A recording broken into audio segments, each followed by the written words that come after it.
en un mundo que se transforma aceleradamente, sobre todo por todo lo que significa la cuarta revolución industrial, la inteligencia artificial.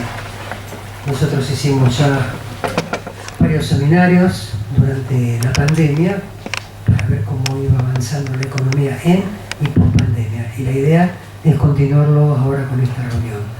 Y para la presentación, bueno, tenemos a Jorge Etkin, que es el dueño de casa, y Natalia Hopkins, que va a ser la moderadora, con presentaciones que serán breves y después, lo más importante, va a dar lugar al diálogo y a las preguntas y respuestas.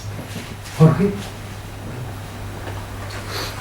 Yo agradezco a Fernando Flores, del Foro Ecuménico, con quien hace años que organizamos actividades conjuntas, y por supuesto bienvenidos los oradores que están en su casa, es un lugar público, o sea que están en su casa. El tema que Fernando me sugirió y que me pareció muy interesante para los estudiantes, que irán llegando a medida que su horario de empleo lo permita, es el de la responsabilidad social como tema global. Obviamente que cada disertante hará un enfoque sobre esta cuestión, pero para nosotros como Universidad de Buenos Aires es vital que nuestros estudiantes tengan una visión adulta. Por eso quienes vienen hoy se están graduando en la facultad, de que no es suficiente con la rentabilidad o la comercialización o las finanzas, que ellos estudian como materia. Yo, desgraciadamente, siendo yo director de la carrera, no tengo todavía como materia obligatoria la materia que haga a la responsabilidad y al gobierno responsable o sustentable. Espero para el próximo año ya tener instrumentado esta inquietud de la lectura social o humanista de las organizaciones en el nuevo plan de estudios. Yo agradezco nuevamente a los invitados, y Fernando, le damos por inicio. Está en el orden en que lo hemos programado. Sí, está en la tarea. Entonces, con Luis Bramule, presidente de Agritur de San Luis, expresidente de Quackfood y de la Asociación Cristiana de Dirigentes de Empresas. Luego seguirán, por orden, Agustina Sanarruza, gerente de sustentabilidad de Pan American Energy, y por último Pablo Firvida, gerente de relaciones institucionales y con inversores del Banco Galicia. La duración que estimaste, Fernando, me parece un tanto egoísta, pero digamos que entre 10 y 15 minutos. Sabrá perdonarme si tenemos suerte de tener interlocutores, que ese es el sentido final. Gracias. Bueno, gracias por la... ¿Se oye? Sí. Bueno, buenas noches y gracias por la invitación. Hay que ser cuidadosos con el tiempo, y por eso casi voy a poner títulos más que exposición.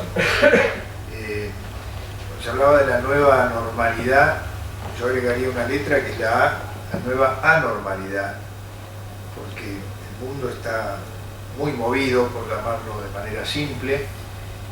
Hasta hace un tiempo decíamos, bueno, pero Argentina es un país particular, y sí, Argentina es un país particular, complicado, con cambios permanentes, etcétera, pero en estos últimos tiempos el mundo se ha ido complicando mucho.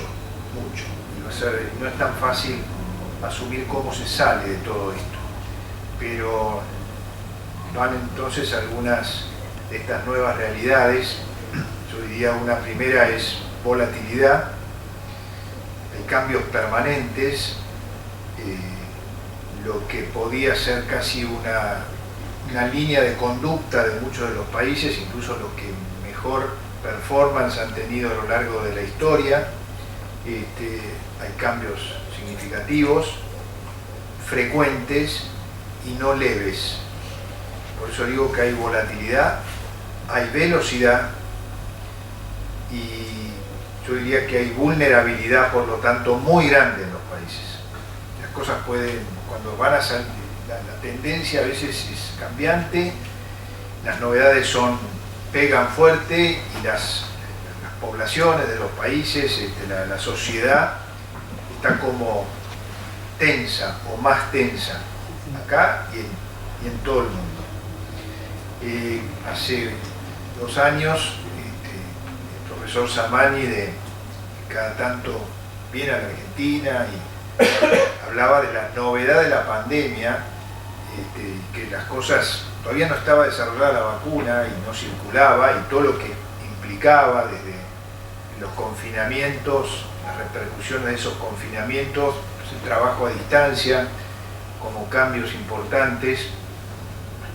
Lo cierto es que vino la vacuna, pero las cosas no se normalizaron del todo. Algunas cosas sí, pero algunas de las repercusiones que eso tuvo fueron muy grandes. Por ejemplo, el cambio en el mundo del turismo en el mundo. Un país como España, que venía en el año 19 con 90 millones de turistas, pasó a tener 22 millones de turistas en el año siguiente. Imagínense el impacto que tiene eso en la sociedad. Y ahora con vacuna todavía no ha llegado a los niveles, a los 90 millones de turistas. Se calcula que este año llegará a 70 millones de turistas. Imagínense el impacto. El turismo para España es una de sus fuentes principales de trabajo y de ingresos. Y la tendencia de España era de crecimiento, de desarrollo tranquilo, infraestructura. Los últimos, yo diría, 30 años venía creciendo a un ritmo razonable, entre 2 y 3,5% anual. Esto que digo de España, porque es un país relativamente cercano, se aplica a muchísimos otros países. Pero no termina el tema de la pandemia y apareció en estos últimos meses el tema de la guerra, una guerra muy especial, que parece lejana, pero si uno circula por Europa, el susto está en toda Europa. Pero las repercusiones, y esto tiene que ver con la velocidad de la comunicación, con el comercio internacional, etcétera, ha pegado en varios sectores muy fuertes, todo esto muy pesados, el mundo de los alimentos, el mundo de la energía, obviamente ni hablar de lo que tenía que ver con el turismo, pero esto hace que una cantidad de países reciban consecuencias de todo eso, aunque no estén participando de la guerra o que sea algo muy ajeno a eso. Pensemos que Ucrania en muchos productos, sobre todo agrícolas, competidor de Argentina, gran productor de girasol, número 1 del mundo, gran productor de trigo, y esto tiene influencia directa en la alimentación en el mundo, y uno lo puede ver como un drama, que lo es, también lo puede ver como una oportunidad para un país como la Argentina, que es un gran competidor. Por ahora no estamos usando esa oportunidad, ¿no? A duras penas se obtienen, sí, algunos mejores precios por algunos productos que se exportan, como la soja o el aceite de soja, lo que fuera, pero como oportunidad era y es todavía muy importante para un país como la Argentina o para los países que son grandes productores de alimentos, como es casi en conjunto el Mercosur. Y yo diría que va más allá de una oportunidad, es casi una responsabilidad, porque el tema del hambre empieza a ser nuevamente un tema serio en el mundo y los grandes productores de alimentos no solo tienen la oportunidad de hacer de eso un negocio, un medio de vida, aprovechar las posibilidades del país, sino además asumir la responsabilidad de que hay que alimentar al mundo. Y si uno de los grandes proveedores, como es Ucrania, está con problemas, Argentina tendría, es una opinión personal tendría que haber salido fuertemente, no a frenar sus exportaciones, a fomentarlas, a negociar y a decir, bueno, estamos nosotros para cubrir esto, vamos a ayudar en lo que podamos, forcemos una mayor producción. Argentina tiene para seguir creciendo en materia de alimentos, tiene mucho resto para crecer, y deberíamos estar aprovechando esa oportunidad. Ni hablar en el caso de la energía.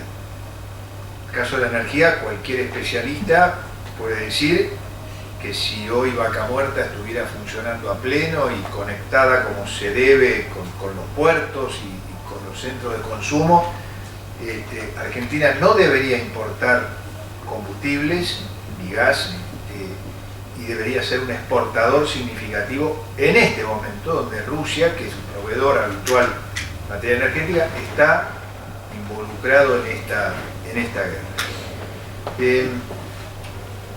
Esto implica entonces, por un lado, responsabilidades y por otro lado, oportunidades.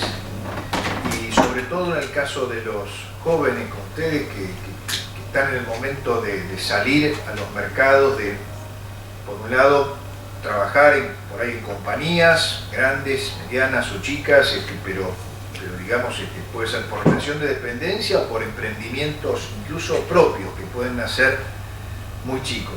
Es como dije antes, una volatilidad, una velocidad, una vulnerabilidad y también una enorme oportunidad, pero hay que estarle muy encima y en lo posible no quedarse afuera de todo esto.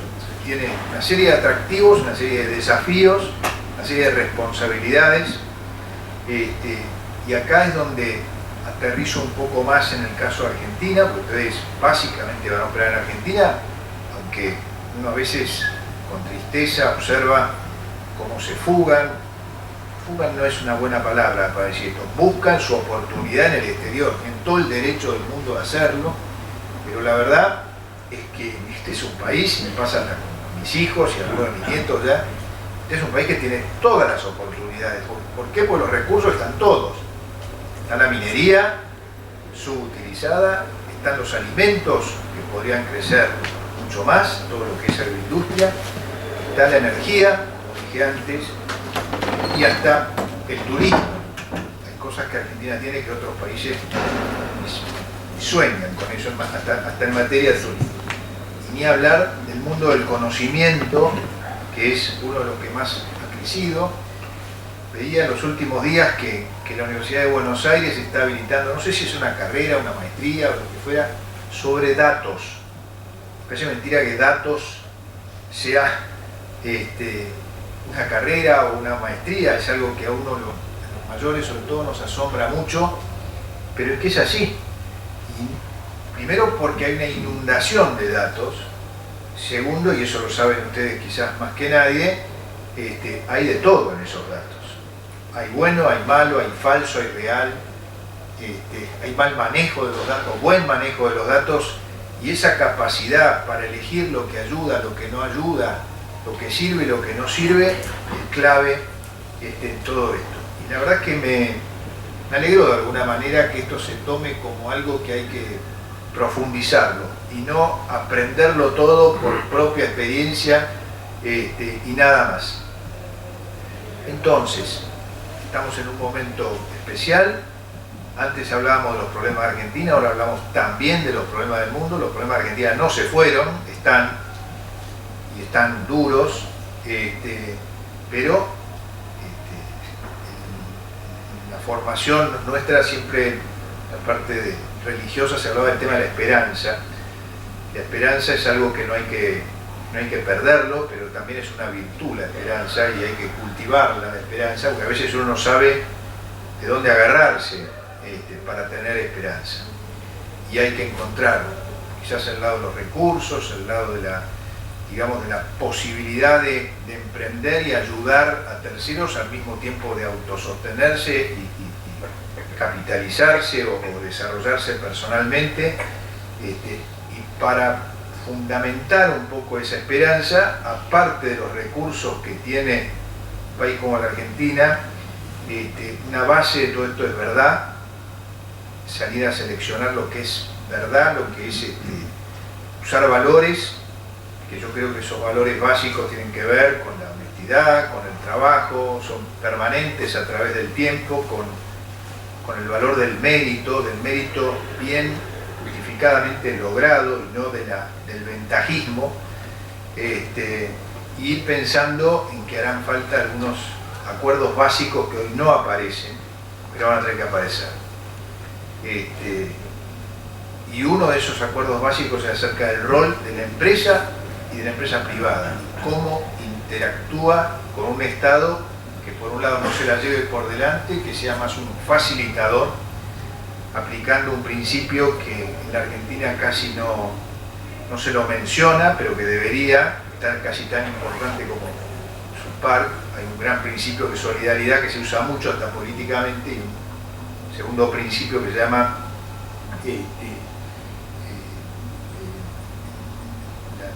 valor digamos, de delegar, en los que tienen capacidad de hacer lo que uno también puede, pero siempre que el de menor nivel pueda tener su oportunidad. Cuando un empresario da trabajo a alguien, es porque dice, bueno, esto no lo voy a hacer yo, lo va a hacer este. Y este otro también puede llegar a hacer lo mismo, y un día puede ser un independiente. Eso de dejar hacer es válido hasta para el Estado. El Estado tiene que promover que otros hagan, no ocuparse de. Hay el Estado que se ocupe de generar instituciones confiables y previsibles. Todo esto es, al final, lo juzgarán por los frutos, los conoceréis, digamos, dice la Biblia. Y bueno, si nuestros frutos en el pasado de los últimos, no sé, 70, 80, 90 años no son los que esperábamos, porque Argentina no está donde debería estar, la oportunidad de empezar está ahora. El tren no pasa todos los días y hoy en día está pasando y no lo deberíamos perder. Perdón que la hice por ahí demasiado larga, pero gracias, Luis. Se me fue un poco la mano, pero estoy abierto a preguntas que os parezcan. Gracias. Agustina Rusa, de Pan American Energy.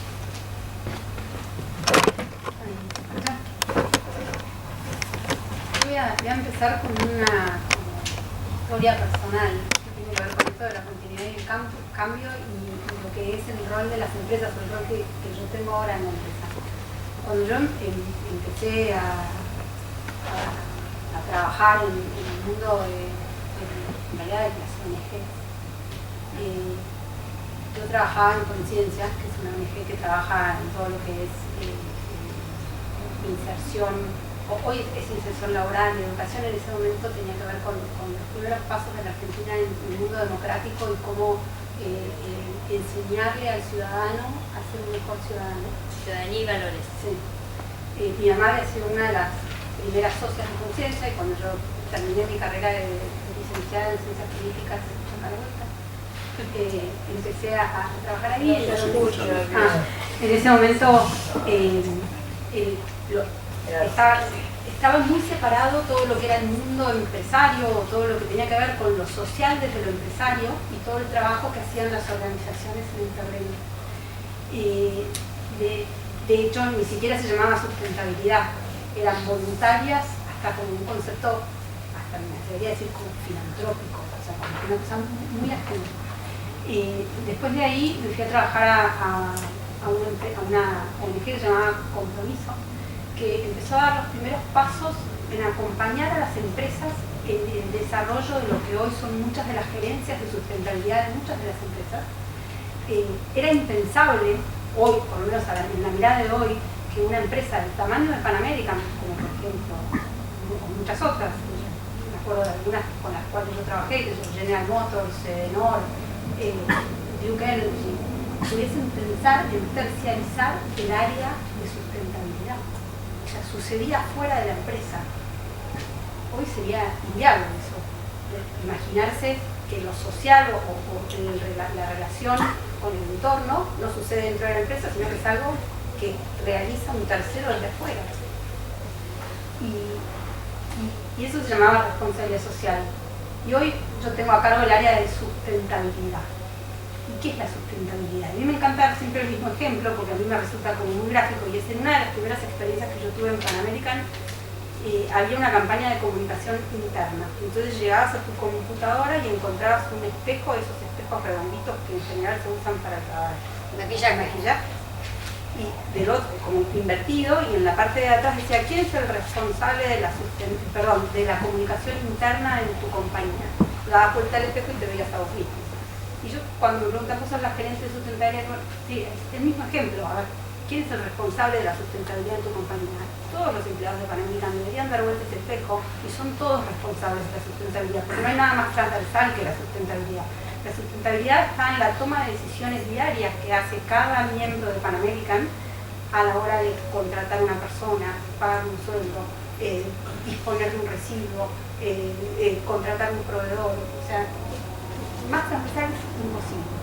Toda esta reflexión venía porque yo quería contarles todo lo que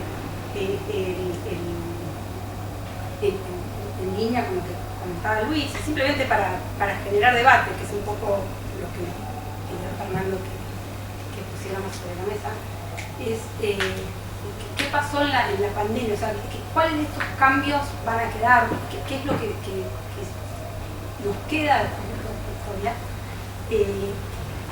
Nosotros nos propusimos cómo podemos hacer para poder seguir estando cerca de las comunidades cuando la pandemia nos obligaba a estar lejos. Y nos sentamos con todas las organizaciones, consultores, universidades con las que nosotros desarrollamos más de 140 programas y les pedimos que nos ayuden a reconvertir rápidamente todas esas ideas que nosotros veníamos desarrollando en el terreno de manera virtual, haciendo foco en lo que entendimos que eran como las 3 cuestiones principales que iban a necesitar las comunidades en la post-pandemia. Uno tenía que ver con todo lo que es la brecha digital. Cuando uno está en Buenos Aires no parece tanto, pero cuando salís al interior, el acceso a una computadora, a una conectividad y a los contenidos no resultan tan familiares, no resulta tan fácil ese acceso. La brecha digital es preexistente a la pandemia, pero se pone de manifiesto con mucha fuerza durante la pandemia. El segundo eje que nos propusimos es trabajar en todo lo que es el acceso a la calidad de la salud. Pasa lo mismo, Dios está en todos lados, pero aquí en Buenos Aires, y no es el mismo sistema de salud cuando uno se aleja de Capital Federal.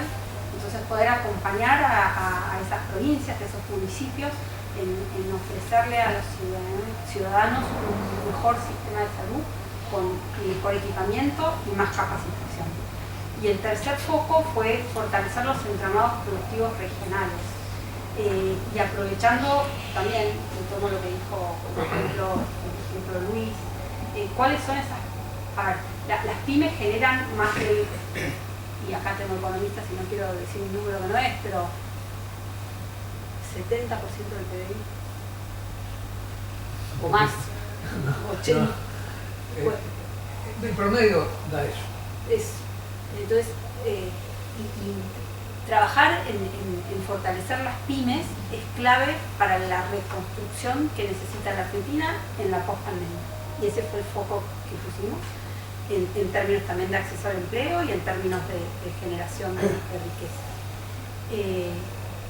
Y un ejemplo, y también con esto de las oportunidades. Ucrania era uno de los principales productores de arcilla, que le vendía la arcilla a Italia para los porcelanatos italianos. Nos viene a ver la gente de la Cámara italiana y nos dice que tanto Neuquén como Chubut, que son 2 de las provincias donde Pan American opera, tienen alto potencial para desarrollar.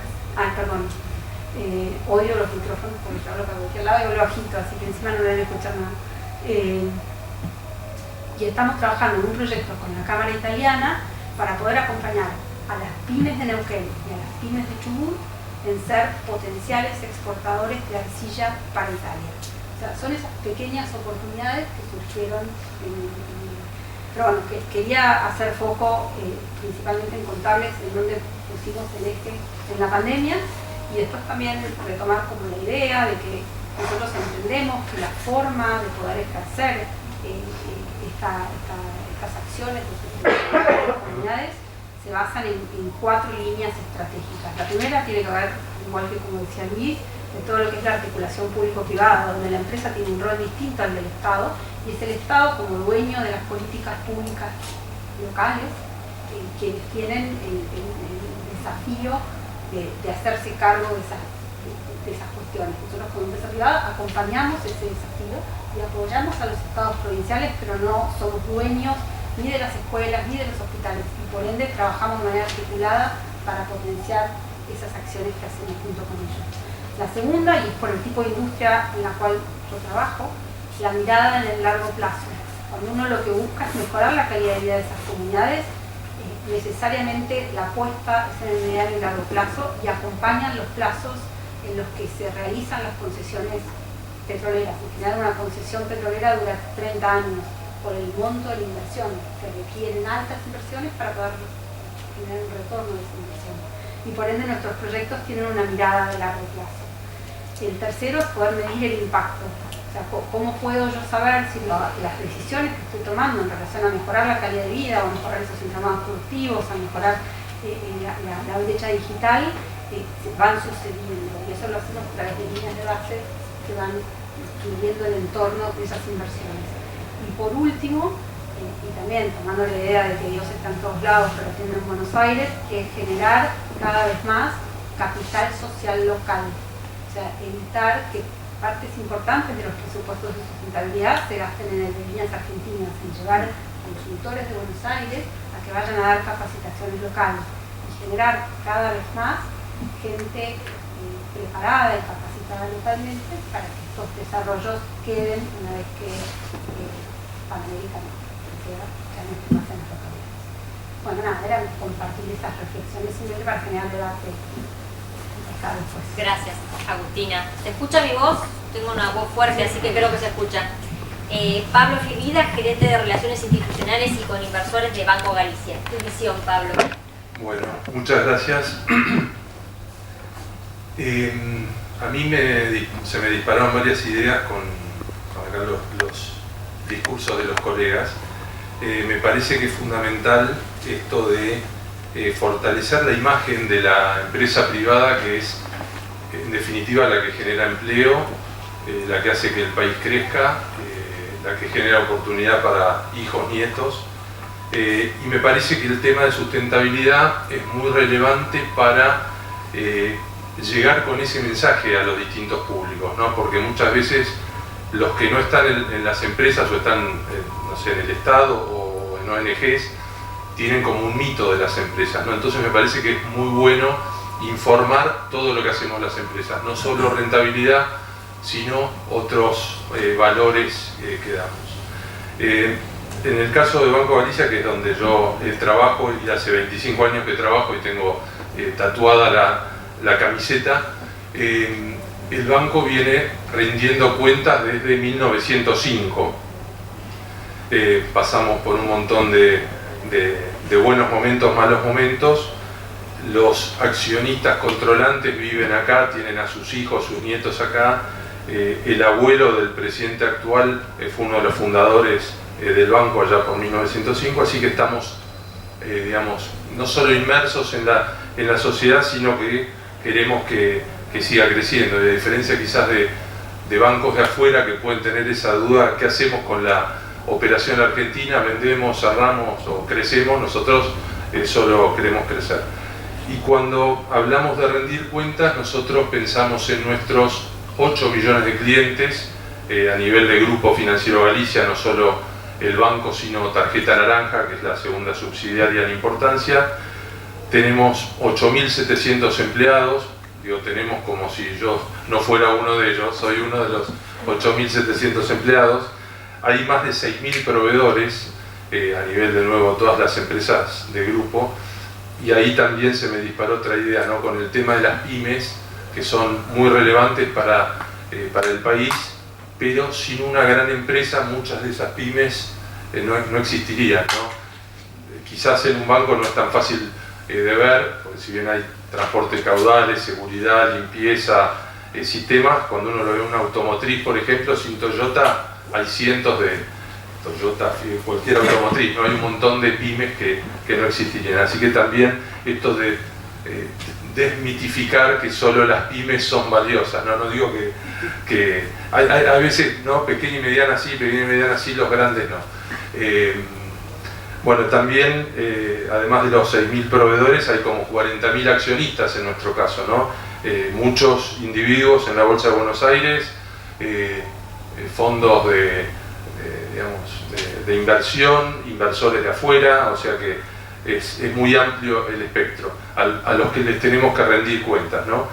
La comunidad en general, el banco tiene 310 sucursales, Naranja tiene 175 sucursales, y en todos los lugares donde estamos hay un montón de actividades, no solo del banco estando presente a través de planes de salud, educación, alimentación, sino también hay un programa de voluntarios empleados que desde el 2002, o sea ya 20 años, de un programa que se llama PRIAR, donde los empleados en forma voluntaria ayudan a comedores, merenderos, salitas de primeros auxilios, distintos hospitales, distintos tipos de ayuda.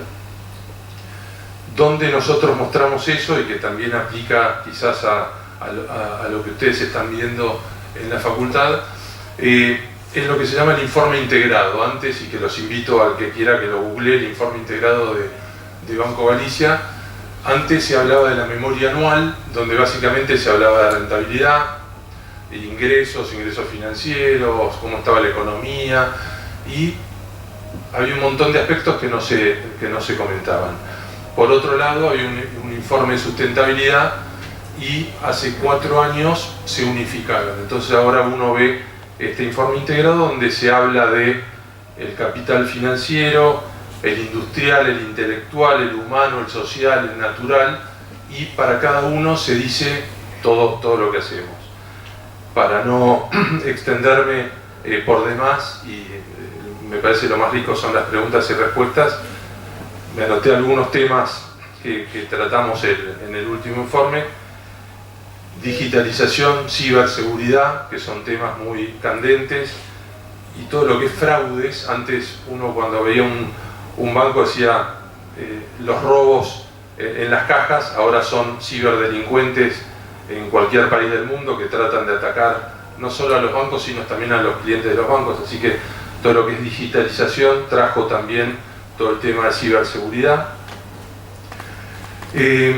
También antes uno hablaba de las inversiones en sucursales, en centros de banca empresas. Ahora el 90% de las inversiones son en tecnología.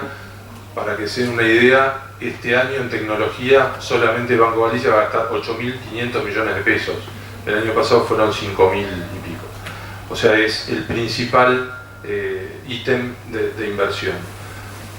También hablamos de todo lo que hizo el banco para ayudar en la pandemia, y todos los planes que había de salud, educación, promoción de empleo, algunos temas también artísticos y de mecenazgo se focalizaron en lo sanitario, y hubo un montón de articulación pública-privada para ayudar. En distintos lugares tenían distintas necesidades, pero equipamiento, tomógrafos, respiradores, guantes, mascarillas, de estas máscaras transparentes, o sea, dependiendo lo que necesitaba cada municipalidad u hospital, se abocó el presupuesto para ese tipo de necesidades. Después también en este tipo de informes hacemos un raconto o rendimos cuentas de cómo evaluamos los proyectos, porque si bien un banco no tiene una actividad que pueda dañar el medio ambiente, porque es básicamente de servicios y muchos recursos humanos, sí prestamos a distintos actores, obviamente desde el agro, pymes, pero también hay petróleo y gas, minería. Entonces, ¿cómo nos aseguramos que el financiamiento que damos tenga un buen una buena aplicación, ¿no? y ver que esos riesgos estén mitigados. Después hablamos de lo que es diversidad e inclusión. El banco, bueno, le da un montón de importancia a lo que es recursos humanos. Primero por un tema, si quieren, humanitario, que es bueno tratar bien a la gente, pero también, si quieren, por un tema que está probado que cuando la gente está contenta trabaja mejor y atiende mejor al público. Entonces, y lo mismo con la diversidad.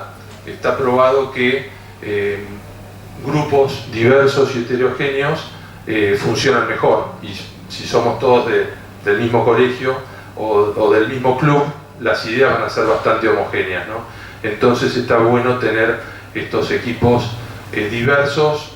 Muchas veces se habla de género solamente o de orientación sexual, pero también hay temas de edad, de origen. Entonces hay un montón de planes para que haya determinado porcentaje de mujeres, discapacitados, no sé, un montón de, por eso no solo de sexo, sino de edades también, la generación X, los baby boomers, para que las discusiones sean ricas. Tengo un montón de números de esto, pero bueno, no quiero avanzar tanto con el tiempo. Bueno, también se habla de los programas de becas que tenemos, no solo para jóvenes en situaciones vulnerables para que consigan su primer empleo, becas a buenos estudiantes, tenemos pasantías de verano para trabajar en sucursales, hay programas de jóvenes profesionales, ya hablé del voluntariado. También nuestro fuerte es la educación financiera, así que hay un montón de programas que, producto de la tecnología, llegan a cada vez más gente. Antes eran presenciales, ahora hay videos en YouTube, hay podcast, hay streaming. Antes yo me acuerdo que, por ejemplo, para dar una charla, se le invitaba a clientes, iban a algún auditorio y había, no sé, 100, 200 personas. La pandemia hizo que muchas de estas charlas llegaran a 5.000 personas, ¿no? Que para dimensionarlo son 2 teatros Colón, ¿no? Que antes era impensado. Así que la educación financiera también es uno de los pilares y se avanzó muchísimo. Y por último, nosotros, como dije, como actividad bancaria no contamina demasiado, medimos igualmente la huella de carbono, se baja todo lo que es consumo de agua, electricidad, gas, transporte. Los transportes caudales son bastante contaminantes, y lo que se hace es compensar. Ahora hay está como bastante en boga decir, bueno, yo contamino por tanto, lo compenso con bosques. Entonces, no tengo el número exacto de cuántas hectáreas se plantaron en bosques de Misiones, en Misiones, provincia de Argentina, ¿no? De tal manera de compensar ese daño o esas emisiones que tiene la actividad propia. Así que bueno, también fue un montón de temas para disparar preguntas, y de nuevo todo rendición de cuentas a la sociedad están en estos informes integrados. Como dije antes era solo la memoria anual donde se hablaba de los números, y ahora es mucho más amplio y rico. Bueno, gracias. Muchas gracias, Pablo. ¿Se escucha? No sé si hay alguna pregunta del auditorio ahora mismo. Si no, yo hago un pequeño comentario para los tres en realidad. Uno de los ejes de la charla de hoy tenía que ver con qué pasó en la post-pandemia, es decir, qué pasó durante, qué cosas cambiaron durante y qué vino para quedarse y no va a volver atrás. De algo ya estuvieron hablando, del tema de la brecha digital. Pablo estuvo diciendo de la inversión en tecnología que se está dando en el banco, ¿sí? No solamente en la industria financiera, sino que atraviesa a todas las industrias, el impacto que tiene la inteligencia artificial en todas las industrias, en turismo, en agribusiness, en el sector de hidrocarburos, en minería. Y de lo que llegó con la pandemia, llegó para quedarse, y cómo les impactó en la vuelta a la normalidad. Acá estamos hablando, en realidad, muchas de los que estamos sentados en esta mesa somos empresas que no pararon de trabajar durante la pandemia. Pesquera, hidrocarburos, financieros, bueno, el sector turismo sí paró. Pero en general podríamos haber tenido en esta mesa alguna otra industria que tuvo que trabajar durante la pandemia. No tenemos nadie de salud, por ejemplo, como para contarnos qué es lo que se vivió durante el peor momento del aislamiento, cómo se vivió esto desde la industria de la salud. Pero ¿qué quedó de lo que ya no va a volver atrás? Muchos estamos hablando de que hay edificios de oficinas que han quedado vacíos, una modalidad de trabajo que permanece en una modalidad híbrida o virtual que no ha vuelto atrás, o incluso industrias que están teniendo dificultad para volver a un esquema de trabajo presencial. ¿Qué tienen ustedes tres para contar respecto de esto? Sí, bueno, primero las damas. Bueno, en nuestro caso, nuestro gerente general dice no puede ser que haya dos empresas dentro de una, porque la gente que trabaja en sucursales siempre estuvo presente, los de casa matriz, como así nos definimos, nos dividimos, teníamos el beneficio de estar en nuestras casas, beneficio que a veces es una tortura, ¿no? Depende si uno vive en un departamento chico, si tiene chicos que gritan mucho, perros que ladran, ¿no? Que en los Zooms, bueno, hay miles de anécdotas al respecto. Entonces, ni bien se pudo, se dijo, no puede ser que de nuevo, que las sucursales trabajen todos los días, así que se fue volviendo gradualmente, no de una manera homogénea, porque hay cargos o roles que se pueden hacer más a distancia que otros, y también hay una realidad individual del tema de dónde vive cada uno. Si uno vive a 15 minutos del trabajo, es un placer ir. Si uno tiene 1 hora y media de ida y 1 hora y media de vuelta, si uno puede quedarse en su casa, aprovecha mucho más el tiempo. Así que hay mucho de análisis particular, y también lo que se dice es tratemos de volver con algún propósito, no que volvamos de lunes a viernes de 9:30 a 6 de la tarde porque sí. Lo que sí también es un tema que está siendo como una especie de ventaja competitiva o un factor para retener talento. Muchos de si uno contrata a alguien, la pregunta número 2 después del sueldo es ¿cuántos días tengo que venir? ¿no? Entonces si uno le dice venir los 5 días, lo más probable es que diga no, me voy a otro lado. Pero bueno, básicamente eso es como nos pegó. Y lo bueno también que toda la inversión hecha en digitalización y en tecnología permitió que a los 2-3 días la mayoría de la gente tenía notebook, conectividad y permisos para operar desde su casa, y no se vio resentido el servicio, ¿no? Bueno. Y un poco lo mismo, nosotros como actividad esencial nunca dejamos de trabajar. De hecho, yo creo que 10 días después de la pandemia ya íbamos a la oficina todos los días. Creo que nos pasó un poco lo mismo. Hace poco estuvimos en una búsqueda laboral y era la segunda pregunta. Y de hecho descartamos candidatos que no tenían interés en trabajar presencialmente, o sea, su postulación era remota y nosotros buscábamos a alguien que tenga posibilidades de ir presencialmente 8 horas todos los días a la oficina.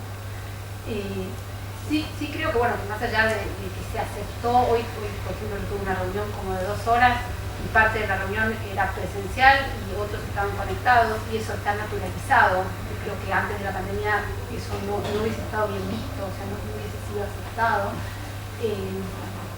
Ganas más tiempo porque perdés menos tiempo en transporte, si tenés reuniones, entonces optimizo más el día. Yo creo que hay muchas cosas que se perdieron y que está bueno la presencialidad.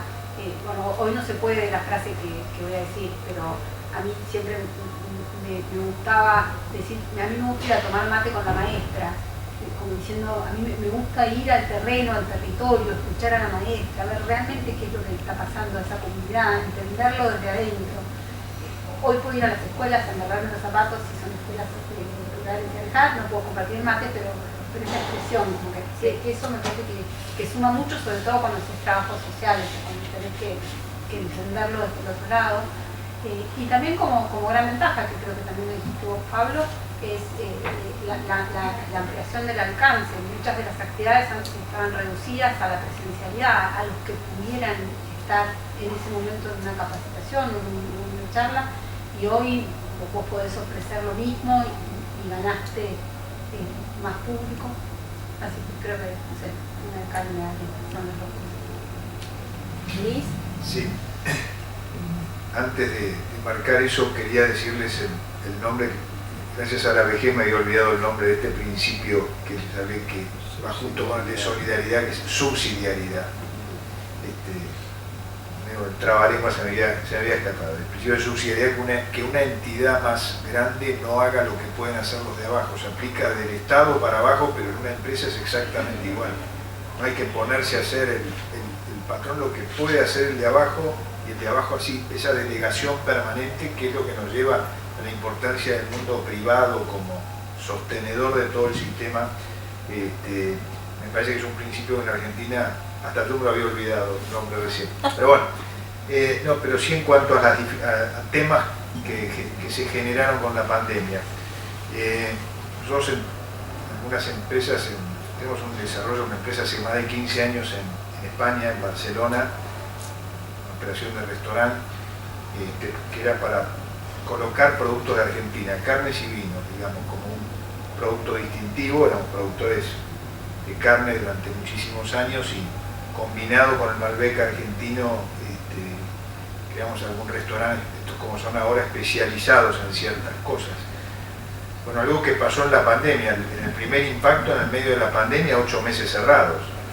8 meses cerrados porque las autoridades de Barcelona dijeron no hay aglomeraciones, hasta que no haya la vacuna. Acá después vino una época de protocolos muy especiales, no se puede entrar al restaurante si no me muestra el certificado de vacuna, hasta tal hora, si hay 100 cubiertos solo se pueden usar al mismo tiempo 50 lugares.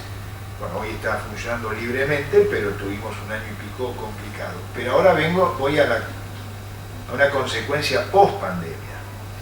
No conseguimos, por ejemplo, mozos. Los mozos no quieren venir al restaurante. Me tengo que andar juntando con tanta gente, viajando, que esto y que el otro. Haga un delivery. Esto es un restaurante de cierto nivel, no es de comidas así ni económicas, ni nada por el estilo. Es un restaurante de celebración, con precios de cubiertos relativamente caros, pero también con un servicio y con productos que no son baratos en el mundo. Empezamos a ofrecer aumentos de salarios para los mozos, para que vengan, y a duras penas conseguimos algunos que dicen, no, yo voy, pero el turno del mediodía, el de la noche lo quiero para mí, no estoy dispuesto a cumplir 40 horas. Estamos a punto de poner avisos en la Argentina para conseguir mozos para llevar a Barcelona. Parece increíble, pero esto es una de las derivadas. Hijo mío trabaja en Inglaterra, los camioneros no se consiguen. Los camioneros no quieren irse de su casa. Están dispuestos por ahí a viajar 2 o 3 días por semana, pero el resto conocieron otra vida. Y esa vida tiene otras características, pero claro, todavía no están los camiones sin chofer, van a venir, pero digamos, por ahora esto es un problema. Y esto está provocando, por ejemplo, desabastecimiento de determinados productos. Y también está provocando cambios en las migraciones.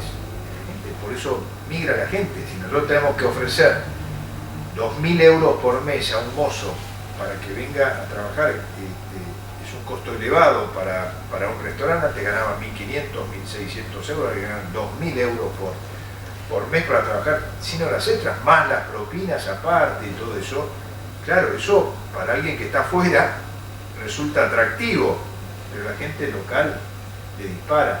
Uno va a Barcelona hoy en día y encuentra cartelitos en la mayoría de los lugares, se necesita personal, se busca, y es así. Estas son derivadas de cosas que yo dudo que vuelvan para atrás. Entonces, parte de toda esta dinámica, mismo tiempo todas las empresas del mundo del conocimiento aceleraron su crecimiento. Las empresas de distribución de productos o de compras por internet obviamente crecieron mucho más en los últimos 2 años que en los años anteriores. Empresas como Mercado Libre, tengo gente trabajando ahí que conozco. Bueno, el salto fue lo que esperábamos para dentro de 5 años, pasó ahora. Entonces, esto es parte de esta volatilidad, velocidad de cambio, etcétera, etcétera. Y cuando no sea la pandemia o la guerra, será otra cosa. Pero lo cierto es que estamos en una época de cambio sumamente intensiva y hay que estar como preparados para todo eso. Sí, lo que se ve también es, por un lado, digamos, ciertos puestos de trabajo que de alguna manera siguen siendo demandados, por ejemplo, transporte para logística, servicio en la industria gastronómica, puestos para los que hay una demanda de ocupación y una oferta que no lo cubre. Y por otro lado, otras industrias con un alto crecimiento, como la industria del conocimiento, que también ha tenido un salto impresionante por la demanda de servicios desde industrias que antes no lo tenían en su presupuesto en semejante nivel. Lo que comentó Pablo recién, digamos, pasaron de 5.000 ¿a cuánto? ¿De inversión en tecnología? 8.500. Un banco, me imagino otras industrias que están pasando por situaciones similares. Eso de alguna manera también tracciona a la industria del conocimiento a crecer a un paso, a una velocidad que no lo puede absorber, como el mercado argentino ha tenido un mercado no satisfecho en la industria de tecnología histórico. Y tenemos casos de empresas, de los famosos unicornios de Argentina, como Globant, como Mercado Libre, Ualá, ahora con las noticias de cómo está creciendo con la adquisición de bancos digitales. Hay un potencial de desarrollo de puestos de trabajo que todavía no está cubierto, pero por otro lado tenemos falencias en lo que serían los puestos tradicionales que tampoco se cubren. Y lo decía hoy Luis, digamos, hay oportunidades en Argentina, pero que todavía no se ve un horizonte como para que esas oportunidades se puedan aprovechar.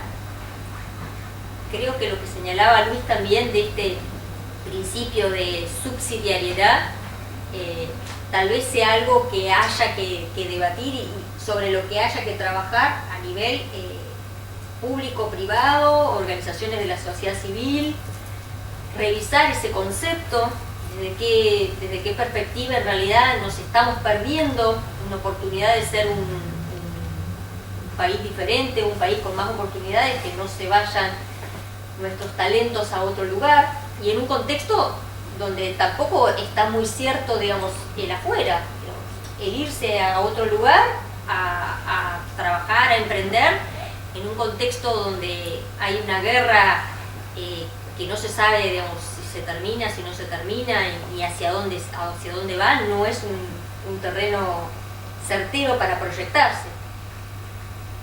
¿Tienen consultas, preguntas para alguno en particular? Bueno. Jorge, ¿querés cerrar? No, digamos, yo voy a pedir a algunos de los estudiantes. ¿Sí? Sí. Yo tenía justo una pregunta para Pablo. Antes que nada, gracias a los cuatro por la charla. En este aumento de inversión en tecnología que vos mencionabas, también trae un aumento en el consumo de energía eléctrica y todo por ese lado, con el aumento de la cantidad de servidores y todo. ¿El banco está orientado hacia un desarrollo sustentable de esa actividad? ¿Se lo planteó? Primero te diría que es bastante marginal, no es que estás minando, viste, criptomonedas. Hay mucho de proveedores también en la nube, hay muchos temas de digitalización de procesos. El banco ya contrata energía de forma mayorista, en su mayoría eólica o solar, es parte de premisas, contrata con Geneia, por ejemplo, justo hace poco me enteré. Pero digamos, esta inversión no implica un aumento relevante del consumo de energía eléctrica. No, un temita que quería agregar con esto del trabajo, demanda y oferta. En nuestro país me parece que además tenemos un agravante, no solo los planes sociales muchas veces que hacen que la gente no quiera trabajar, sino las leyes laborales que hacen que muchas veces el empleador no le convenga. Hoy justo estaba viniendo para acá y vi un tweet de un economista que dice que una emprendedora le hizo llegar un mensaje diciendo que había puesto un salón de belleza y una empleada después de un año se autopercibió despedida y el abogado le hizo una demanda por 4 millones de pesos. O sea, ese tipo de juicios que por lo general los gana el empleado va en contra del empleo, ¿no? Me acordé con esto de la nube de puntos y atar los temas, ¿no? Me parece que en otros países es mucho más fácil contratar gente y por eso los desempleos son más bajos, ¿no? Acá muchas veces las leyes tratan de proteger al empleado, pero logran el efecto contrario, ¿no? Y de hecho, hablando con gente, dice, bueno, vos querés contratar y si puedo o no, no contrato, ¿no? Desde una persona en tu casa hasta una pyme, ¿no? Un dueño de un restaurante dice, no, tuve que cerrar tal sucursal porque tuve X juicios laborales, ¿no? Así que bueno. ¿Otra pregunta? La experiencia me indica que acá hay que tener paciencia. Ah, bueno. Hay que rogarle a los jóvenes a quienes nos estamos dirigiendo que nos hagan llegar sus inquietudes. Pero, muy bien. Yo tengo una consulta, no soy tan joven, pero creo que puede andar la pregunta también. Está relacionado con lo que hablaba principalmente Pablo, pero también los cuatro, muchas gracias por la posición, sobre la emigración de talentos de tecnología. Yo trabajo en una empresa de tecnología también importante y es a diario que tenemos la problemática de gente que viene trabajando, empleados que vienen trabajando hace mucho tiempo con nosotros, sean en dependencia o sean de terceros, de proveedores, que deciden tomar un rumbo hacia el exterior, en dos modalidades, o viajando, aquel que quiere hacer un cambio fundamental en su condición, o también trabajar desde Argentina, manteniendo su mismo estatus actual, pero es una empresa del exterior. En la empresa donde estoy veo que no hay una respuesta a cómo contener esa situación, más que, por supuesto, dejar ir, ¿no? Conozco otras empresas donde se ha avanzado con alguna política de retención, tal vez pagándoles salarios en moneda extranjera, en dólares básicamente, pero hay un salto muy grande hacia las tarifas que se ofrecen afuera. La pregunta más que nada, algunas reflexiones, si están pensando alguna otra forma de retención del talento principalmente, porque uno no va a poder retener a quien se quiere ir realmente, pero sí contener ese talento que puede ser retenido dentro del país. Lo que decís es totalmente familiar para mí, porque no solo, bueno, en el caso del banco, todo lo que es tecnología, digitalización, datos, inteligencia artificial, está recontra caliente ese mercado. Lo mismo Naranja X, que es cada vez más una fintech, y competimos no solo con Mercado Libre, Globant, Voilà, sino con empleadores del exterior, ¿no? Que un programador le ofrecen $5.000 y decís, acá tenés que ser, no sé, gerente de área, uno dentro de los 8.000, ¿no? Que 8.700. Así que económicamente te diría que es imposible contra ese tipo de ofertas. Obviamente lo que se hace para retener el talento cuando la diferencia económica no es tan alta es ser un great place to work, mimar a los colaboradores, querés trabajar desde tu casa, no venir nunca, y en ese caso pueden, ¿no? Porque no es necesario que estén atendiendo un cliente o trabajando en equipo, ¿no? Igualmente yo creo que para lo que es la cultura de una empresa es fundamental algo de presencialidad, ¿no? Si bien los que programan o codean, como dicen ellos, pueden estar trabajando solos con auriculares y en pijama. Está bueno de conocer la cultura, la gente, los vínculos humanos, creo que son irreemplazables. Después hay, digamos, por lo general, el sistema financiero tiene un gremio bastante fuerte, la bancaria, que hace que contra la inflación por lo menos no perdamos, o perdamos menos que otros gremios o otras. Y también hay esquemas de bonus, pero no se puede pagar en dólares, claramente, ¿no? Así que hay que mimarlos de otra manera, mimarnos a todos, ¿no? De otra manera, no pagando en dólares, que no se puede. Gracias. Si alguno quiere contestar la misma pregunta, sus colegas. Sí, agregaría en el tema de evitar esa fuga permanente. Digamos, antiguamente había un poco más de compromiso con la empresa, es más, se decía este va a ser carrera en tal empresa desde el principio hasta el final, y parecía como que eso era un éxito. Hoy eso no, el éxito no tiene nada, se mira mal, como alguien que no tiene ambiciones, que no se desarrolló. Eso ha cambiado. Es más, es muy común que ver que alguien que recién se acaba de incorporar a la empresa está mandando desde esa nueva base, ya está mandando su currículum a otros lugares con un nivel un poquito más alto, como para decir, bueno, ahora eso es un dato, no juzgo ni bien ni mal, pero sí es un desafío para el que emprende poner siempre zanahorias nuevas. Una zanahoria es el nivel de remuneración, pero el nivel de formación, el ambiente laboral, el entendimiento y el tipo de comunicación interna, es decir, hay una cantidad de cosas, la flexibilidad de horarios, hay mil cosas que hoy en día se juzgan y que suman o no a que la gente no se nos esté yendo permanentemente. En el caso del exterior, esto ya es un examen de conciencia más profundo que hay que hacer en el país. ¿Por qué razón en otros lados se puede vivir con moneda más o menos estable y sin embargo los salarios son altos, la gente puede más o menos vivir o sobrevivir o incluso crecer con determinadas remuneraciones? Esto requiere no una reunión como esta, un congreso más o menos para resolverlo, para entenderlo. Pero lo cierto es que instituciones como la moneda del país son una parte de lo que favorece la inversión en serio, la inversión en tecnología, la previsibilidad y el largo plazo.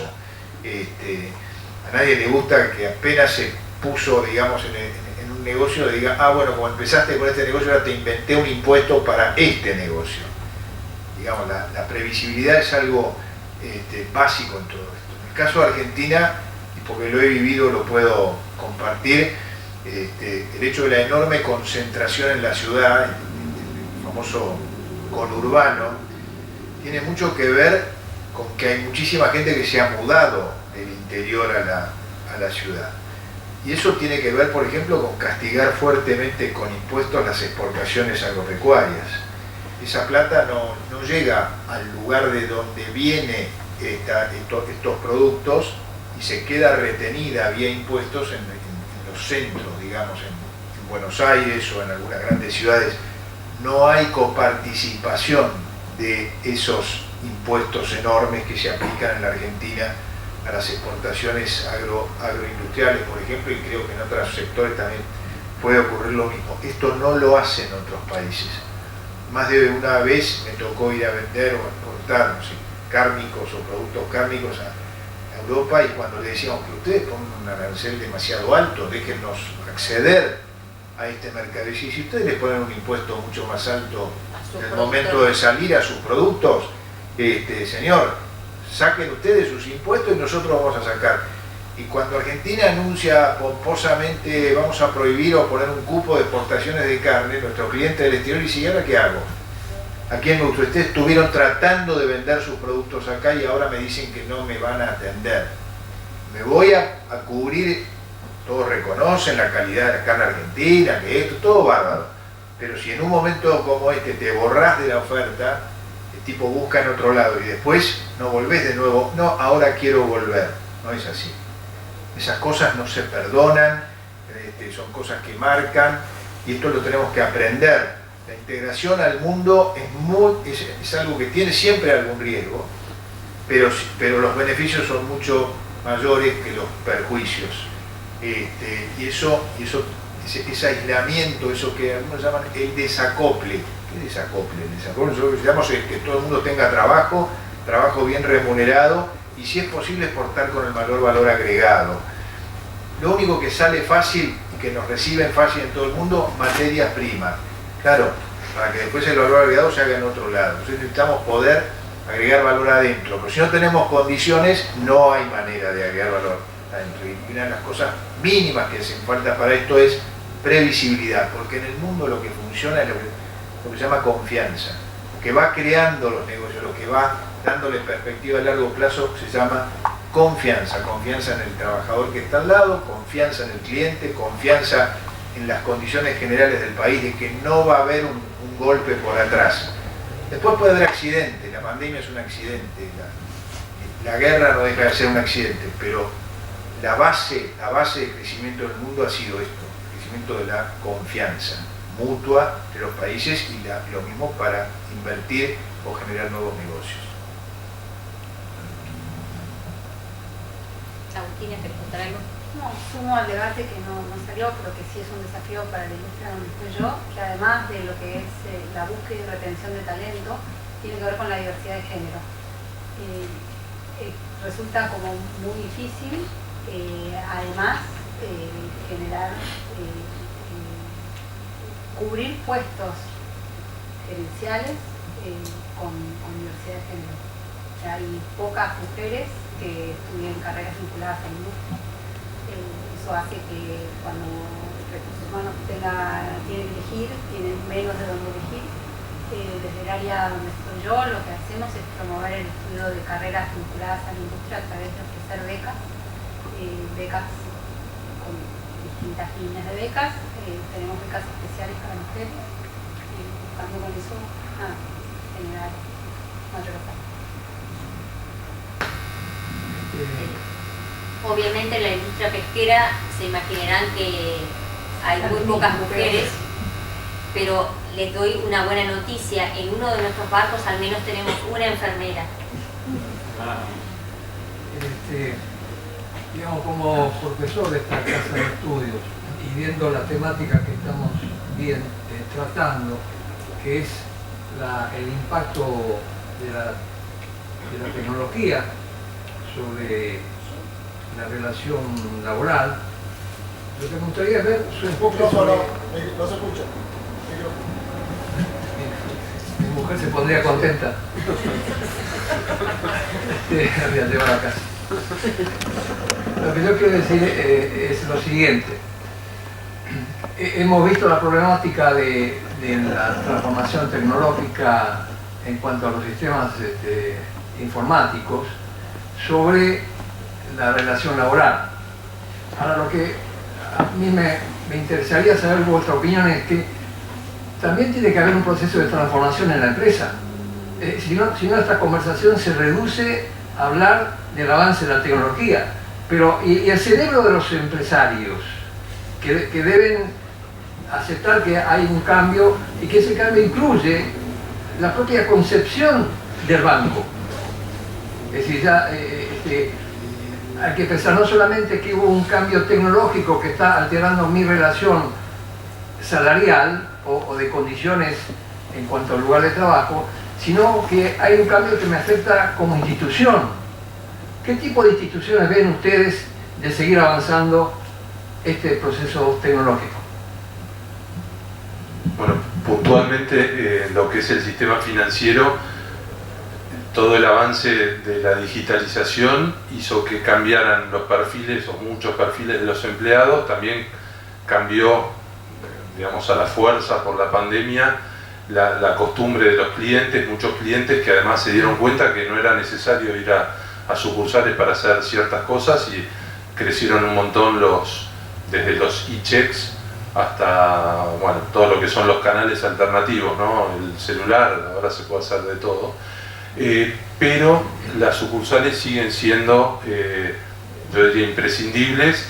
Quizás lo que va a ir cambiando, y de poco viene cambiando, es que van a dejar de ser la típica sucursal gigante en una esquina en la capital de una provincia o en Buenos Aires con 10, 12 empleados y 4 cajas, sino algo más chico, quizás sin tanta transacción monetaria, porque ya con las transferencias, terminales autoservicios, los cajeros automáticos, no es necesario tanto uso de efectivo.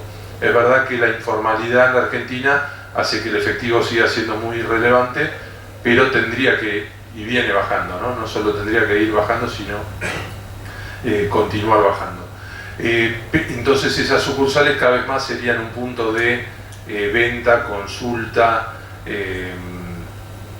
vinculación. Mucha gente, y más que nada en muchas provincias, le encanta hablar con una persona y tomar mate con el ejecutivo de cuentas, o para productos más sofisticados, algún tipo de seguro o fondo de inversión o préstamo. Ahora no hay hipotecarios, pero en algún momento esperemos que vuelvan, se necesita ese contacto humano, ¿no? Así que va a migrar de puramente transaccional a más un punto de venta, consulta, de reclamos, desgraciadamente siempre hay reclamos y quejas, que tratamos que sean lo mínimo, pero me parece también que es una ventaja competitiva de los bancos tradicionales versus la fintech, ¿no? Que muchas veces es muy fácil bajarte una billetera virtual, pero si tienes un problema hay que ver cómo reaccionan, y muchas de estas billeteras o fintech son monoproducto, monosegmento, y cuando querés hacer otras cosas no tenés ahí las soluciones, ¿no? Así que bueno, no solo es tecnología, cultura y reconversión de algunos perfiles, sino también lo que son la estructura y también como nuestros clientes van demandando otras cosas, ¿no? ¿Había una pregunta en el auditorio? Agustina. ¿Quién está hablando? Porque aquí no llega vuestra voz. ¿Se puede poner de pie, por favor? Camina un poquito para acá. Qué buena. Los invitados lo merecen.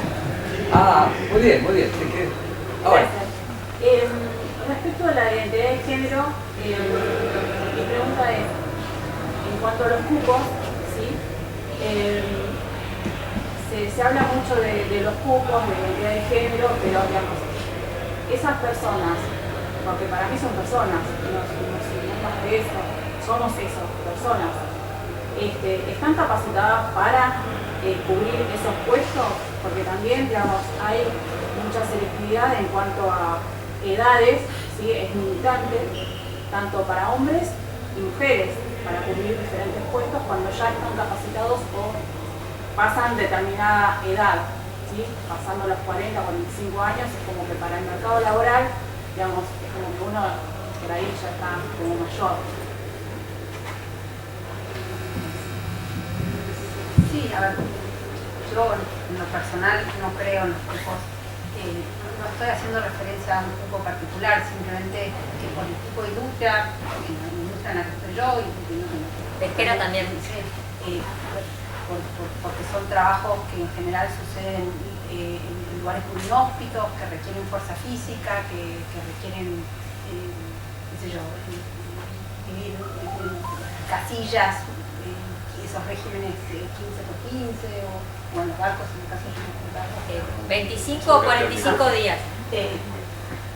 Hicieron que haya menos mujeres interesadas en aplicar a puestos laborales en este tipo de industrias. Es un desafío para el equipo de recursos humanos poder incorporar cada vez más mujeres que estén interesadas en trabajar en este tipo de industrias. No estamos hablando de cupos, simplemente que a la hora de tener una posición vacante, poder elegir entre un universo diverso de perfiles donde se incluyan hombres y mujeres y que compita el más apto. Pero hago referencia a eso, que ampliar la base, que haya más mujeres interesadas en trabajar en la industria, para lo cual fomentamos que estudien carreras vinculadas a la industria. Es eso. Yo, si querés, completo un poco o doy la visión nuestra. En el banco hay 51% de mujeres, 49% de hombres, de nuevo, se busca no que sea 50-50, sino que sea lo más diverso posible, lo más justo posible y equitativo, y para el mismo puesto tiene que haber igualdad salarial, ¿no? En el pasado quizás no era así, ¿no? Pero es verdad que hay un montón de competencias o carreras que no son tan estudiadas al revés, o a veces por los hombres o a veces por las mujeres. Por ejemplo, en lo que es relaciones institucionales, comunicación, la mayoría de las candidatas y que trabajan conmigo son mujeres. En recursos humanos hay más mujeres, en marketing hay más mujeres, en sucursales hay más mujeres. Ahora vas a la mesa de dinero y no le podés decir que haya tal porcentaje de mujeres porque no se consiguen, porque no estudiaron eso o porque no les gusta, ¿no? Vender y comprar bonos o estar viendo las posiciones de dólares o títulos con ser, ¿no? Así que a veces los cupos son hasta imposibles de cubrir, ¿no? Lo que se busca es que haya diversidad porque enriquece y que también haya justicia y dar oportunidades y no ser todo, como dije antes, todo del mismo colegio, ¿no? Pero un poco para completar. Sí, digamos, en mi opinión, el avance cibernético afecta a la relación humana. Imagínense lo que hubiese sido esta reunión cibernética. Sí, respecto a la información quizás se hubiese llegado, pero se rompe la comunicación en la relación humana. Perdón, Paula. No, me parece que, y esto lo adolecemos todos, lo que más extrañamos durante la pandemia fue el contacto físico, el poder abrazar a las personas, el poder tocarlas, cosas que ya vemos que incluso son difíciles, que no vuelven atrás. Como ella decía hace un rato, ya no puedo tomar mate con la maestra, pero puedo ir a verla, puedo ir, visitarla en la escuela, sentarme con ella, tal vez con 2 metros de distancia, pero puedo volver y estar físicamente en el lugar donde ella trabaja, porque yo con mis propios ojos y mis propios sentidos voy a interpretar mejor qué es lo que está pasando, qué es lo que están viviendo. Muy diferente de que me lo cuente a través de la pantalla del teléfono, tal vez por un Zoom o por un WhatsApp, que se le corta la comunicación y no me puede decir todo ni explicarme todo lo que pasa. Eso que son las mediatizaciones de la tecnología, que las sobrellevamos y las celebramos en su momento porque era la forma que tuvimos de estar cerca, de continuar trabajando, de continuar estando donde teníamos que estar, pero que no necesariamente nos hizo realizarnos mejor como personas, ni sentirnos útiles, ni sentir que realmente estábamos contribuyendo al cambio. En ese sentido creo que esta nueva normalidad nos tiene que hacer también mirar la tecnología con una mirada crítica, no tomarla toda como viene. Y bueno, me parece que también la concientización en ciberseguridad, el estar alertas sobre todas estas nuevas formas de delito que vinieron acompañados con el desarrollo de la tecnología, también nos alertan sobre no confiar, no excesivamente confiar en los dispositivos tecnológicos. Recuperar la humanidad, recuperar la cercanía, mantener ciertos protocolos, porque me parece que ciertos protocolos que no se volvieron a modificar, que continúan presentes, tal vez con disparidad de criterio. Estábamos comentando antes de comenzar la charla que se quitan el uso de barbijos en nuestro país, pero en nuestro país se obliga a usar el barbijo en los aviones, pero en el país de donde salieron podían sacarse el barbijo. Entonces esa también disparidad de criterios incluso entre las provincias también está presente. La tecnología vino para ayudar, pero creo que también tenemos que tener una mirada crítica sobre hasta dónde dejamos que domine todas las facetas de nuestra vida. Yo he sido informático y ahora soy humanista y gano mucho más dinero. ¿Siendo informático o Porque humanista? siendo humanista, mis clientes tienen problemas de relación. La Argentina es un país lleno de empresas personales. Micrófono. No quiero interrumpir. Pero, digamos, así como hay una protección de avanzar con la cibernética y con los conocimientos de la automatización informática, hay también un cambio profundo en la forma de crear en términos humanistas. En Argentina hay gran cantidad de dueños de empresas familiares. ¿Cuándo la cibernética me va a resolver la relación del padre con el hijo? ¿O con la hija? ¿O entre sí? Los socios. ¿A qué sistema voy a ver? Perdón, le estoy elevando el tono de voz porque estoy... Sí, si no lo escuchan. Pero lo vieron ustedes, pero quiero que lo escuchen. El micrófono. El micrófono. Está... Claro, el micrófono. No quiero usar la tecnología. No, porque me hace bajar... Se resiste. Esto que acabo de hacer me hace bajar el tono en mi voz. Y eso no respeta mi emoción. Yo me emociono cuando veo que hay algo que puedo transmitir o escuchar. Y yo no puedo escuchar acá. Por ejemplo, en cambio sí, mirá vuestros rostros cuando hablo. Lo que quiero decir es que esa es la cuestión del humanismo y el avance tecnológico, expresado en la cibernética de los negocios.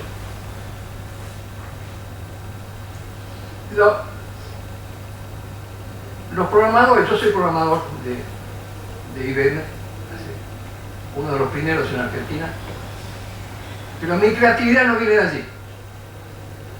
Entre otras cosas, porque nunca vi una PC que se emocione.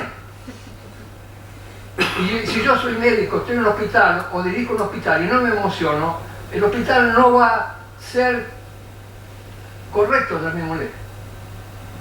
Entonces, digamos que hay un doble juego, un doble sentido, una doble lectura que yo no omito cuando tengo que consultar a un dueño de empresa.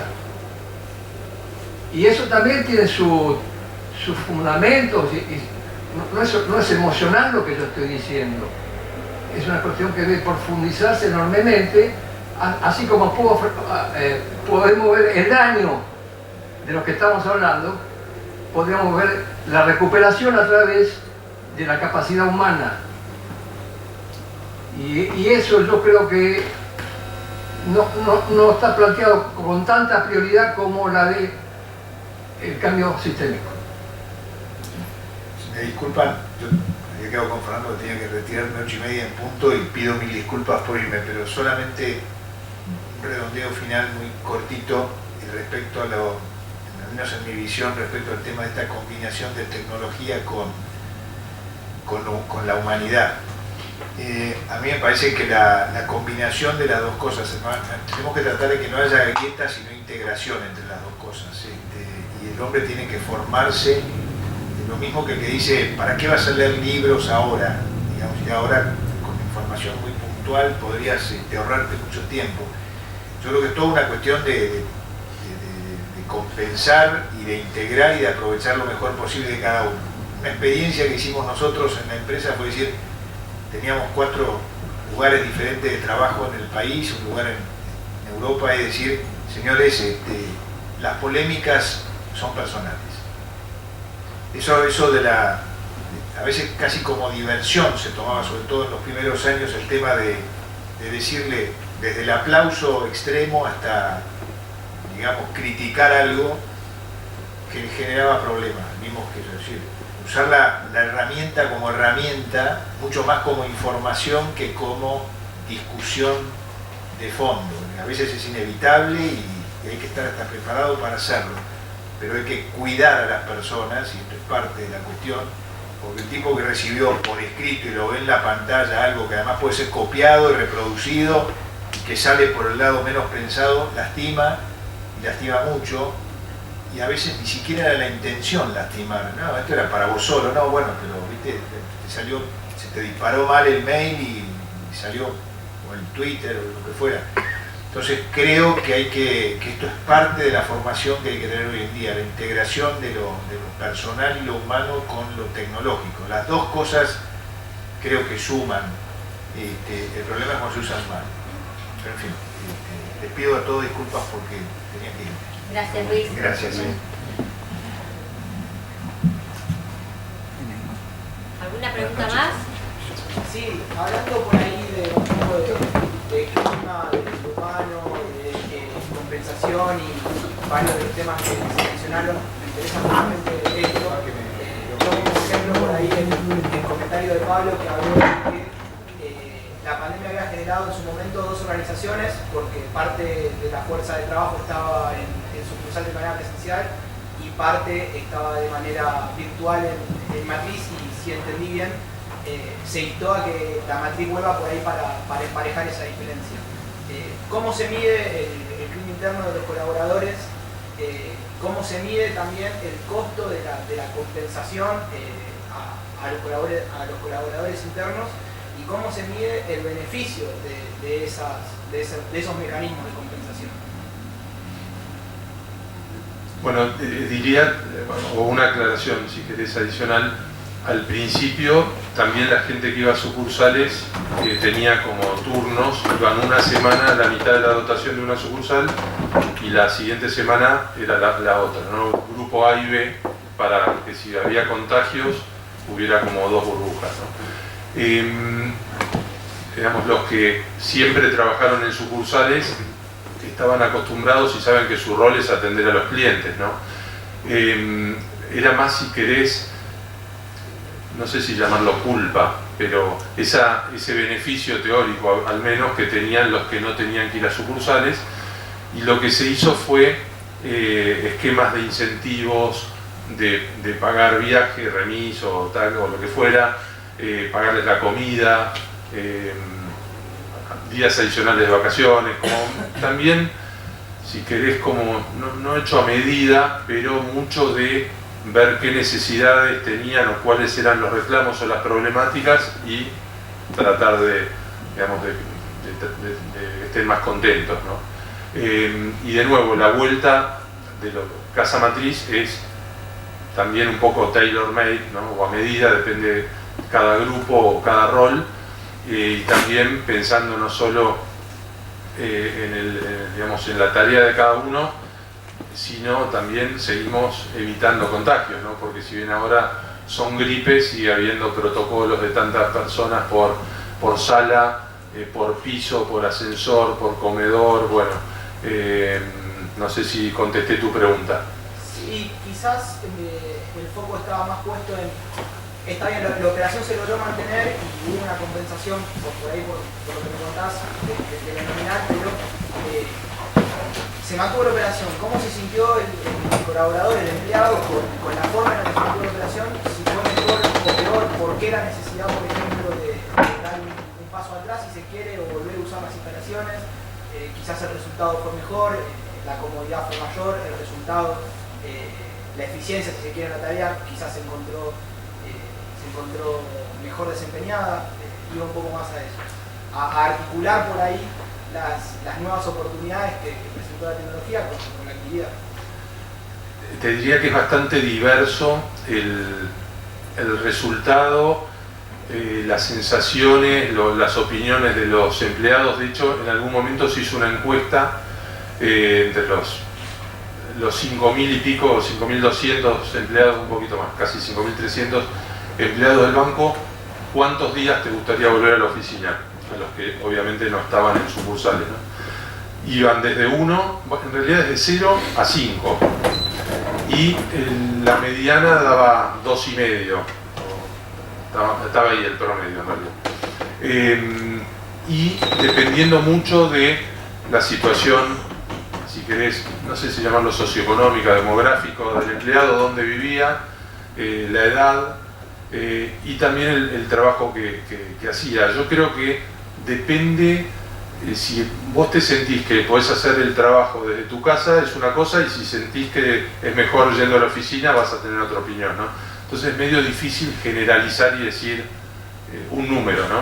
Fue bastante, y sigue siendo bastante amplio. En mi caso particular, por ejemplo, yo tengo un grupo de 5 personas, lo comentábamos antes con algunos. Uno vive en Quilmes, una en Ituzaingó, otra en Castelar, San Isidro y Barracas. Claramente la de Barracas es la que más contenta viene. Otra es pero por otro lado es madre de mellizas, chicas. Entonces también la situación particular de cada uno, de si vive en un departamento, en una casa, cuán lejos, cuán cerca y qué hace, influye en ese tipo de opiniones, ¿no? Y también valora o no, más o menos, esa posibilidad del trabajo, el home office, ¿no? Si vos vivís cerca, no te molesta tanto ir, es una cosa. Si tenés 1 hora y media de ida y de vuelta, valoras mucho el home office, ¿no? Y también lo que se da en las sucursales es que por lo general la gente vive cerca de las sucursales, ¿no? Obviamente en las provincias y en las ciudades del interior es así, pero también se trata que los de Buenos Aires y alrededores no tengan que hacer un viaje enorme, ¿no? Entonces es como que demasiada amplia la diversidad de opiniones ahí.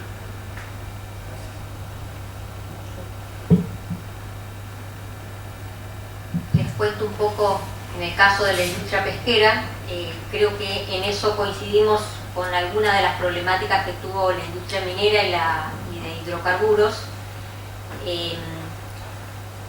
Hay cierta parte del proceso de nuestra industria que requiere el traslado de los tripulantes. Nosotros tenemos 2 barcos, uno sale del puerto de Mar del Plata y otro sale del puerto de Ushuaia, y nuestros tripulantes no son ni de Mar del Plata ni de Ushuaia. La mayor parte de nuestros tripulantes son de la provincia de Corrientes, de Entre Ríos y de Santa Fe. Así que cada vez que tienen que embarcarse, tenemos que trasladarlos desde esas provincias hasta el puerto de Mar del Plata o hasta el puerto de Ushuaia. Cuando comenzó la pandemia, una de las primeras cosas que se alteró fue el traslado en aviones. No funcionaron las aerolíneas. Y había restricción de PCR cuando todavía era muy difícil de conseguir.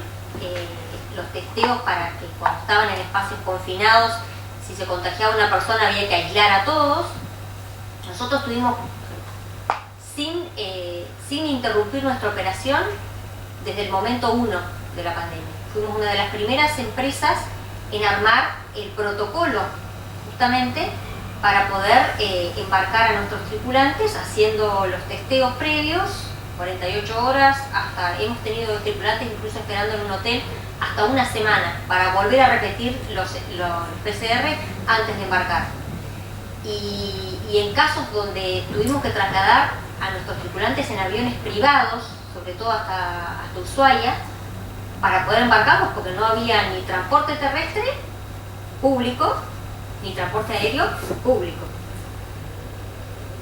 Así que las situaciones en el sector hidrocarburos, no sé si fue similar. Parecido. La industria aeronáutica, sobre todo las líneas comerciales, así como el sector turístico, también sufrieron bastante. Paralizados completamente. ¿Sí? Sí, primero un comentario con respecto a lo que decía el profesor Etkin, cómo está afectando, ¿no?, las tecnologías a las relaciones humanas, y creo que eso tiene que ver también con una crisis de valores, ¿no?, que eso también profundiza. Otro ejemplo claro está en que ahora hay jefes que no te dejan tranquilo hasta las 10 de la noche, 11 de la noche, digamos, o más. Y se da algo paradójico en donde, bueno, es un arma de doble filo, ¿no? Por supuesto, tiene sus cosas positivas las tecnologías y negativas. ¿Creen que sería necesario que las empresas tengan, bueno, se focalicen mucho más en estas temáticas, ¿no?, cómo afectan, como decía el profesor? Por ejemplo, puede ser a través de, como están empezando algunas empresas a tener, bueno, son pocas, departamentos de solidaridad, y no, para tratar más estos temas. Creo que hay una empresa, no sé si era Alpargatas, que tenía un departamento de solidaridad. Y ahora, con respecto a cómo está afectando también el trabajo, bueno, se plantea de que cada vez está desapareciendo más fuentes de trabajo porque está reemplazando el empleo. Pero cada vez es más rápido y por eso los especialistas en el mundo y sectores y cada vez más empresarios están preocupados porque digamos, año a año se pierden millones de fuentes de trabajo, baja el consumo y afecta a las economías. No estamos hablando de la Argentina, estamos hablando de Europa, Estados Unidos. Por eso se está planteando, por otro lado, de que no va a quedar otras soluciones que aplicar, digamos, en reformas profundas, por ejemplo, la semana laboral de 4 días, que ya hay varias empresas de Inglaterra que están avanzando en eso, debates en Estados Unidos. Otra solución que se plantea, que no va a quedar otra que la renta básica universal. Hasta Elon Musk lo ha planteado, dice que en 15, 20 años es real de que va a desaparecer la mitad de los empleos por los avances principalmente en la inteligencia artificial. Entonces la tecnología es positiva desde el lado de que aumenta la productividad. Elon Musk lo dice así, que al mismo tiempo que las nuevas tecnologías permiten el aumento sideral de la productividad, por lo tanto van a bajar los costos de los productos cada vez más. Pero por otro lado, que va a crecer masivamente el desempleo tecnológico. Y al mismo tiempo, entonces hay cada vez más riquezas. Eso es lo positivo. Lo negativo es que no se redistribuyen. ¿Qué piensan con respecto a esto? Nada más, gracias. Un par de comentarios. Digamos, yo conozco muchos de estos gurúes que se equivocaron cuando hacían futurología, ¿no? Desde el CEO de IBM cuando dijo que la computadora nunca iba a ser más chica que un edificio, ¿no? O no sé, el CEO creo que fue de Morgan Stanley o JP Morgan, uno de estos bancos, que diciendo que el Bitcoin nunca iba a pasar de tal valor, y bueno, valió mucho más, ahora se desplomó, pero bueno, le pifió también bastante. Yo lo que veo es que en Estados Unidos el desempleo creo que está en 3,7% y que es el paradigma del lugar de la tecnología, ¿no? Yo creo que hay un montón, lo veo y está probado que hay un montón de trabajos o profesiones que hace 10 años no existían. Entonces también mirando para adelante, no sé, community manager o estos data scientists o un montón de cosas que todavía no sabemos que van a existir, ¿no? Nosotros lo que vemos es que sí faltan algunos perfiles y quizás sobran otros por el cambio tecnológico, pero también los clientes te llevan a cualquier empresa, ¿no? No solo porque quizás antes las empresas decían, bueno, vamos a crear un producto, hacemos el proceso y después lo vendemos. Ahora es al revés, el cliente te dice yo quiero tal cosa y vos te tenés que adaptar para darle esa solución. Quizás más en los servicios, pero también en temas de manufactura. Lo que decías de la solidaridad, me parece que es, digamos, podés tomar medidas a nivel empresa, de mandar, por ejemplo, mensajes, si vos ves que los mails están llegando después de las 6:30, 7, lo que fuera, mandar un aviso, che, estás mandando un mail o un WhatsApp más allá de las horas laborales, pero también siempre tenés jefes y jefes, empleados y empleados. Hay gente que no por ser jefe, sino quiere hacer puntos con su jefe, entonces manda un WhatsApp o un mail el sábado a la mañana. Y también tenés jefes workaholic que muchas veces mandan el domingo a la tarde, y también vos decís, che, ¿por qué me escribiste el domingo a la tarde? Y él te dice, no pensaba o no esperaba que me lo respondieras el lunes, el domingo, era para yo no olvidarme, respondérmelo el lunes. Entonces ahí hay de nuevo un montón de casos particulares. Me parece a nivel de empresa lo que puedes hacer es tratar de dar recomendaciones. El horario laboral es de tal hora a tal hora. Ahora que estás en tu casa, sí, se pretende que contesten en el horario laboral y no, digamos, recargar los horarios. Lo que pasa es también lo que trajo la pandemia es que yo lo veo en un montón de casos particulares. Antes vos pedías un turno al médico y lo pedías o a las 9 de la mañana o a las 6 de la tarde. Ahora mucha gente dice, no, me dio turno la semana que viene a las 4, entonces pues compensa, entonces te contesta a las 8, ¿no? Entonces por ahí también cambió el tema de los horarios, ¿no? Bueno, perdón, respuesta larga. No sé exactamente qué empresa, pero hace unos 4 meses atrás leí, no me acuerdo qué empresa era, que desde el área de sistemas te pueden bloquear el ingreso y egreso de mensajes, sobre todo lo que serían cuentas de mail o cuentas de teléfono de empresa, no las privadas. Y que desde la empresa te lo pueden bloquear para que justamente no haya comunicación de trabajo fuera del horario laboral.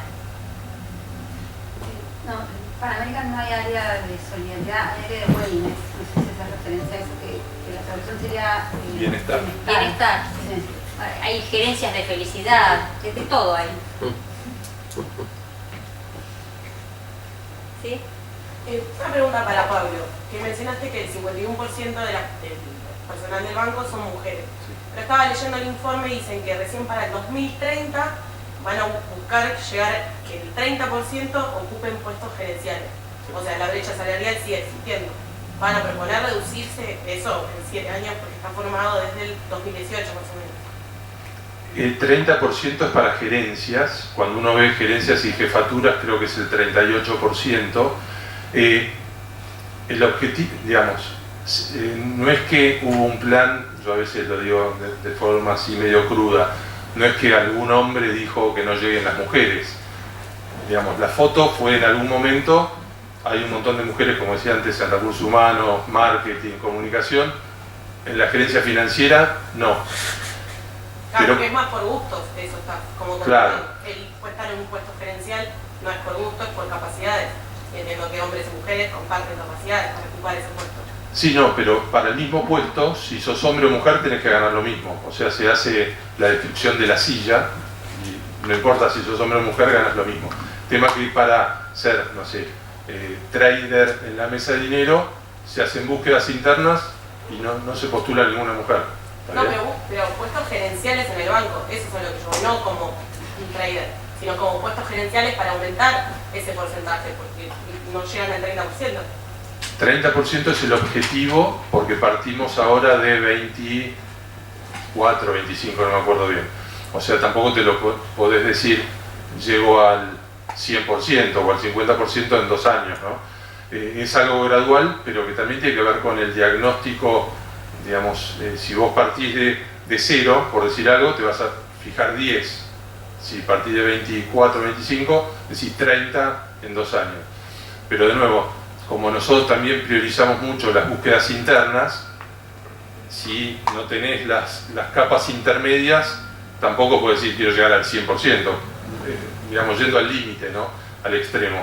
Tiene que ser todo un crecimiento y por eso se pone mucho foco en los niveles iniciales, intermedios, jefaturas y lo mismo directorio.